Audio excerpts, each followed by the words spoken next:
Welcome back to the show. Well, last year, the federal government pledged $65 million towards advancing economic reconciliation with Indigenous communities across the country. But what exactly does economic reconciliation look like? Our next guest has focused his career on Indigenous business. He was formerly the CEO of Inuit development company, Nunasi, and is now the CEO of Canada's first ever Indigenous-led investment dealer. Please welcome to the show, Clint Davis. Some great energy here. Yes. This is fantastic. Thank you so much for being here. And let's start with the basics, Clint. What do we mean by economic reconciliation? So when I think of economic reconciliation, I think of it's creating the opportunity for inclusion of Indigenous people, businesses, and communities to be a part of the wider economy. It's also about ensuring that you have, like, what do I mean by that? It's ensuring that we actually have more and more Indigenous businesses being involved in everyday activities, like a part of the supply chain and so on. Yeah. So we know about, the wider discussion about truth and reconciliation with Indigenous communities, but why is economic reconciliation such a critical part of that discussion? Well, it's two things. First of all, Indigenous population right now is about 5% of our population, so 1.8 million people. It makes no sense to just simply have one large segment of the population not actively involved in the economy. So this really is all about Canada specifically. And when you talk about reconciliation, clearly, I think many of the people in the audience right now are well aware of what we talked about with respect to residential schools and the bigger story about reconciliation. But in terms of what happened historically is that you actually had Indigenous people and communities actively being excluded from the economy. They were placed into very remote communities. They were forced to stay in their communities. They couldn't go out to integrate with others. They were in inarable land. It was to just try and create these barriers so that Indigenous people couldn't participate.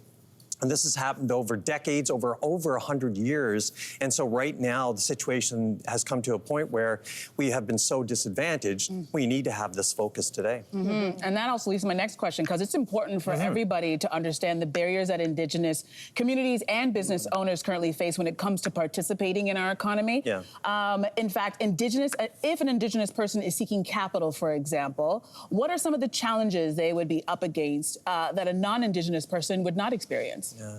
So there's a number of challenges. First is legal. And so when you actually have a First Nations person living on reserve, these reserves actually have certain laws where you can't actually hold a mortgage or own your property in fee simple like you own your home here in Toronto.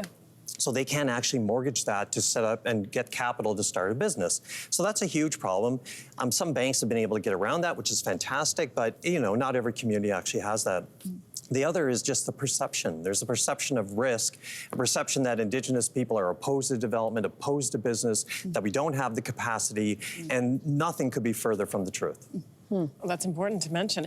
Give us an idea of the size and the value of the Indigenous economic market in this country. So I was the CEO of the Canadian Council for Aboriginal Business for a period of time. And prior to that, I worked for a bank. And all the reports coming out about Indigenous people, they tend to be, very poor reports about how we were lacking in education, poor health, poor infrastructure, et cetera. And we wanted to say, okay, right now, we know Indigenous people are contributing to the economy. We just couldn't size it. So we partnered with an economics unit, actually looked at the spending power of Indigenous people, like gainfully employed Indigenous people like me, Indigenous communities, Indigenous businesses. And when we compiled all that, we determined it was about $30 billion a year, growing to $35 billion. This was back in 2011. So now we think it's easily over $40 billion and only set to grow. And you see it in certain pockets of the country, particularly Ontario West. So can you give us some examples of where economic reconciliation is in practice and it is working well? Yeah, it's so, you like lobster? Yeah. Anybody like lobster? Let's say lobster. Yeah. Everybody loves lobster. So Clearwater Foods, anyone from the East Coast. So Clearwater Foods, you fly through Halifax, everybody has to go get some lobster. You're buying it from Clearwater Foods with the boxes. So a number of years ago, this is a $1 billion company. A number of years ago, this company had built strong relationships and partnerships with Indigenous groups, Mi'kmaq and Inuit, in terms of working with them and getting sort of the food stock from them because of their licenses. And so they ended up offering a chance to buy Clearwater Foods to the Mi'kmaq. So the Mi'kmaq, 14 Mi'kmaq nations, Nova Scotia and Newfoundland, actually bought 50% of the company in partnership with Premium Brand Foods. So now when you're buying lobsters from Clearwater Foods, you're actually supporting economic reconciliation. Wow. Yes, let's clap for that. That's great. And there's actually another example, because just last week, Canada is on track to get its very first Indigenous-owned investment dealer, of which you are the CEO. Yeah, Congratulations. Hopefully we'll see. Yeah. So talk to us, Clint, about what kind of difference this would make for Indigenous entrepreneurs and businesses. Yeah, so we got some great coverage last week. It was awesome. The Financial Post put out a story. They used a picture of me from 2014. Thank God for that, is all I have to say. So we've submitted the application. It's a regulatory process. We haven't received regulatory approval yet. It's going to take a bit of time. This really is a perfect example of reconciliation, economic reconciliation, because it's doing something different, innovative, and doing something in an industry that they haven't seen before. So Scotiabank actually responded to an inquiry from one of its clients saying, look, is there any Indigenous-owned investment dealer in Canada? Because if there was, we would use them to help raise some capital in the capital markets. And so that's when they reached out to 3 Indigenous groups, owners, shareholders, all community-based shareholders, one in BC, Saskatchewan, and here in Ontario. And we came together to form this company.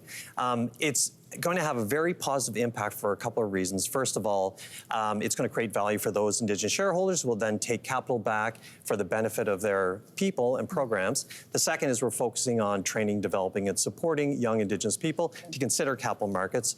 And then third is helping to facilitate greater participation in capital markets by Indigenous groups. Yeah. All right. Well, Clint, thank you so much for joining us and having this very important conversation. Thank you. Wonderful to have you here today. Hey there, what did you think? Drop your comments below and join the conversation. And don't forget to like and subscribe so you can find more on everything from food and fashion to pop culture and current events. See you soon.